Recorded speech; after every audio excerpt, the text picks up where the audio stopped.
గాంధీ భవన్ దగ్గర తెలంగాణ రాష్ట్ర ఏఈఈ అభ్యర్థులు నిరసన చేపట్టారు. నోటిఫికేషన్ ఇచ్చి 2 ఏళ్లు దాటిందని, అధికారులకు వినతి పత్రాలు ఇచ్చినా ఫలితం లేకుండా పోయిందని వాపోయారు. గాంధీ భవన్ దగ్గర మోకాళ్ల మీద కూర్చొని ఆందోళన చేశారు. కమిషన్ లీక్ వల్ల ఇప్పటికే ఏడాది సమయాన్ని కోల్పోయామని ఆవేదన వ్యక్తం చేశారు.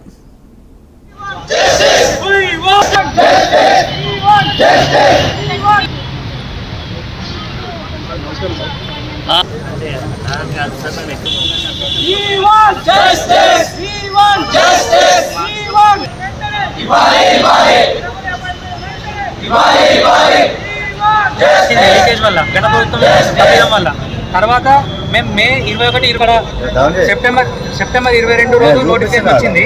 1540 వేకెన్సీస్ ఉన్నాయి. 2023 జనవరిలో ఎగ్జామ్ జరిగింది. అది క్యాన్సిల్ అయింది లీకేజ్ వల్ల, గత ప్రభుత్వం తప్పిదం వల్ల. తర్వాత మేము మే 21, 22 రోజు ఎగ్జామ్ రాసాము. అది అయిపోయింది. తర్వాత 2023లో ఆగస్టులో జిఆర్ఎల్ వచ్చింది. తర్వాత మొన్న మార్చిలో డాక్యుమెంట్ వెరిఫికేషన్ వచ్చింది. ఇప్పుడు ఎగ్జామ్ నోటిఫికేషన్ వచ్చి ఇప్పుడు 2024 ఆల్మోస్ట్ 2 సంవత్సరాలు అయింది.